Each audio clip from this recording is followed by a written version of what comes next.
بسم اللہ الرحمن الرحیم نحمدہ و نصلی علی رسول الکریم اما بعد اعوذ باللہ من الشیطان الرجیم بسم اللہ الرحمن الرحیم قل اعوذ برب الناس ملک الناس الہ الناس من شر الوسواس الخناس الذی یوسوس فی صدور الناس من الجنۃ والناس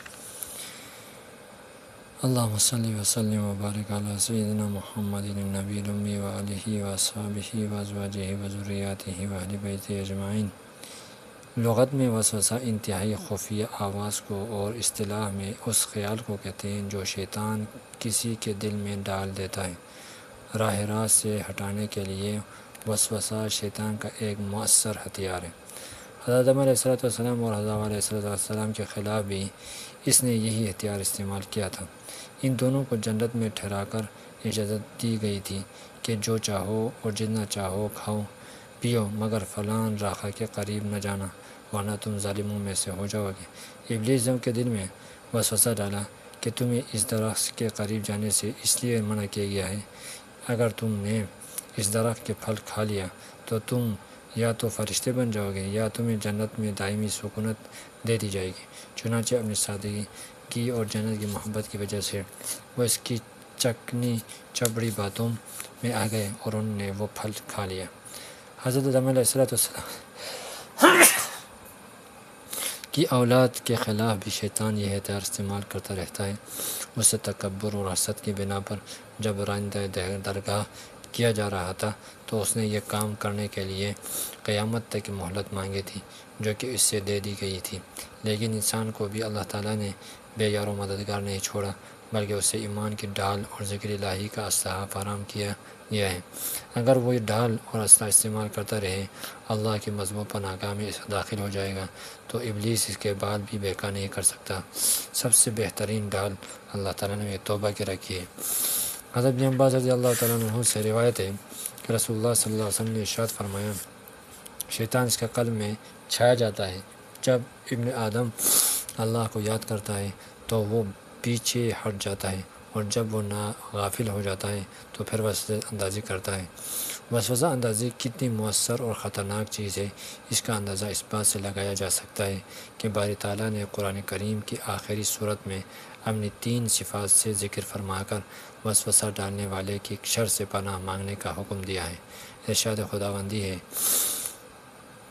قل اعوذ برب الناس ملک الناس الہ الناس، آپ فرما دیجئے کہ میں پناہ مانگتا ہوں انسانوں کے رب سے، انسانوں کے بادشاہ سے، انسانوں کے معبود سے، اس وسوسہ ڈالنے والے کی شر سے جو چھپ جاتا ہے اور جو انسانوں کے دلوں میں وسوسہ ڈالتا ہے، خواہ وہ جنوں میں سے ہے یا انسانوں میں سے۔ یہ صورت بتاتی ہے کہ صرف جنات اور شیاطین ہی وسوسہ اندازی نہیں کرتے بلکہ یہ کام انسان بھی کرتے ہیں۔ اہم مناصب پر فائز شخصیات کے مشیروں ہی کو لے لیجیے جو انہیں ظلم، ستم اور فتنہ فساد پر اکساتے رہتے ہیں۔ انسان کے برے دوست گناہ کو اس کی نظروں میں پرکشش بنا کر پیش کرتے ہیں۔ آج کا میڈیا وسوسہ اندازی میں سب سے مؤثر کردار ادا کر رہا ہے۔ اس کا سب سے بڑا ہدف ایمان اور حیا ہے۔ فحاشی اور یعنی اور اخلاقی قدروں سے بغاوت کو نئی نسل کے نظر میں مزین کر کے پیش کیا جاتا ہے۔ اخبارات اور رسائل اٹھا کر دیکھیں تو وہ بھی وسوسہ اندازی کی تحریک کے سرگرم کارکن دکھائی دیتے ہیں۔ ایسی رپورٹیں بھی آپ کی نظروں سے گزری ہوں گی جن میں بتایا گیا ہوگا کہ فلاں ملک اور علاقے میں ہزاروں بلکہ لاکھوں مسلمان دین حق سے برگشتہ ہو کر عیسائی بن گئے ہیں۔ یہ رپورٹیں اکثر و بیشتر جھوٹ پر مبنی ہوتی ہیں اور ان کا مقصد اس تمام مسلمانوں کو ایمان کے بارے میں شکوک و اوہام میں مبتلا کرنا ہوتا ہے۔ آج کل انٹرنیٹ وسوسہ اندازی کی مہم میں پیش ہے۔ اس کے ذریعے بے حیائی، اخلاقی باختگی کے علاوہ اسلامی تاریخ کے محسن شخصیات کے بارے میں غلیظ پروپیگنڈا کیا جا رہا ہے۔ ایسا مواد پیش کیا جاتا ہے جس کے مطالعے کے بعد قرآن مجید، رسول اکرم صلی اللہ علیہ وسلم، صحابہ کرام کے بارے میں بدگمانی پیدا ہو۔ وسوسے کے بارے میں زبان نبوت سے نکلنے ہوئے درج ذیل فرمودات کا مطالعہ بہت ہی ضروری ہے۔ حضرت عبداللہ ابن عباس رضی اللہ تعالیٰ عنہ روایت ہے کہ نبی کریم صلی اللہ علیہ وسلم سے وسوسہ کے بارے میں سوال کیا گیا۔ آپ سے فرمایا، تیکر محض الایمان، یعنی یہ تو خالص ایمان ہے۔ اس جواب کا پس منظر یہ ہے کہ بعض صحابہ اکرام غیر اختیاری طور پر دل میں برائی کا خیال آ جانے سے بہت پریشان ہو جاتے تھے۔ حالانکہ جو چیز انسان کے اختیار میں نہ ہو اس پر مؤاخذہ نہیں ہوتا۔ وہ برا خیال آنے پر کڑکتے تھے، اس خیال کے رو بعمل آنے سے اللہ تعالیٰ کی پناہ مانگتے تھے۔ ایسے ہی لوگوں کی تسلی دینے کے لیے آپ نے فرمایا کہ تمہارا برائی کا خیال آنے پر پریشان ہونا ایمان کی نشانی ہے۔ جب تک اسے اپنے قول عمل میں نہیں آنے دو گے تم سے مواخذہ نہیں ہوگا۔ حضرت ابو ہریرہ رضی اللہ تعالیٰ سے روایت ہے کہ رسول اللہ صلی اللہ علیہ وسلم نے ارشاد فرمایا، اللہ تعالیٰ میری امت کے دلوں میں آنے والے وسوسوں سے درگزر فرماتا ہے جب تک کہ اس پر عمل نہ کریں یا انہیں زبان سے نہ نکالیں۔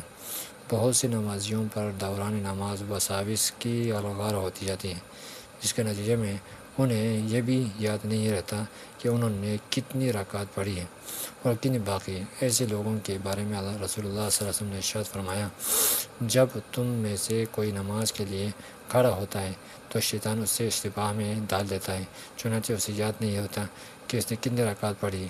اگر اس کو یہ صورتحال پیش آئے تو اس سے بیٹھے بیٹھے سہو کے طور پر 2 سجدے کر لینے چاہیے۔ غیر اختیاری وسوسہ ایک ایسی چیز ہے جو برے انسان کے دل میں بھی آ سکتے ہیں اور نیک انسان کے دل میں بھی آ سکتے ہیں، لہذا جیسے وسوسے کا سامنا کرنا پڑے اس سے یہ ہرگز نہیں سوچنا چاہیے کہ میں ایمان سے محروم ہو گیا ہوں، نہ ہی اپنے اصلاح کے بارے میں مایوس ہونا چاہیے۔ اس موقع پر جب کہ سیدہ عائشہ رضی اللہ عنہ دل میں وسوسہ آ گیا تو رسول اللہ صلی اللہ علیہ وسلم نے اسے فرمایا، کیا تمہارے پاس تمہارے شیطان آ گیا تھا؟ انہوں نے پوچھا کہ یا رسول اللہ صلی اللہ علیہ وسلم کیا میرے ساتھ بھی شیطان ہے؟ آپ نے فرمایا ہاں۔ انہوں نے عرض کیا کہ کیا ہر انسان کے ساتھ شیطان ہوتا ہے؟ آپ صلی اللہ علیہ وسلم نے اس سوال کا جواب بھی اس بات میں دیا۔ حضرت عائشہ رضی اللہ عنہ نے سوال کیا کہ کیا آپ کے ساتھ بھی ہیں؟ آپ صلی اللہ علیہ وسلم نے فرمایا ہاں میرے ساتھ بھی ہے، لیکن میرے رب نے میری خصوصی مدد فرمائی جس کی وجہ سے وہ میرے تابع ہو گیا ہے۔ کئی احادیث سے بھی ثابت ہوتا ہے کہ ابلیس انبیاء علیہ السلام اور صالحہ کے دلوں میں بھی وسوسہ اندازی کی کوشش کرتا ہے۔ جب اللہ تعالیٰ کی مخصوص بندے محفوظ نہیں تو ہم آپ جیسے محفوظ رہ سکتے ہیں۔ غیر اختیاری طور پر برائی کا وسوسہ آ جانا اتنی خطرناک چیز نہیں ہے کہ اس کی وجہ سے انسان مایوس اور دل شکستہ ہو کر بیٹھ جائے۔ خطرے کی بات یہ ہے کہ اس وسوسے کو زبان پر لے آئے یا اس سے عملی شکل اختیار کر دے، یا کہ بالقسط برائی کے بارے میں سوچے اور اس کے منصوبے بناتا رہے۔ وسوسہ کا ایک علاج تو یہ ہے کہ اللہ تعالیٰ سے حفاظت کی دعا کی جائے۔ دوسرا علاج یہ ہے کہ انسان امور خیر کے بارے میں سوچتا رہے کہ اگر اس کے باوجود وسوسہ آ جائے تو زیادہ پریشان نہ ہو۔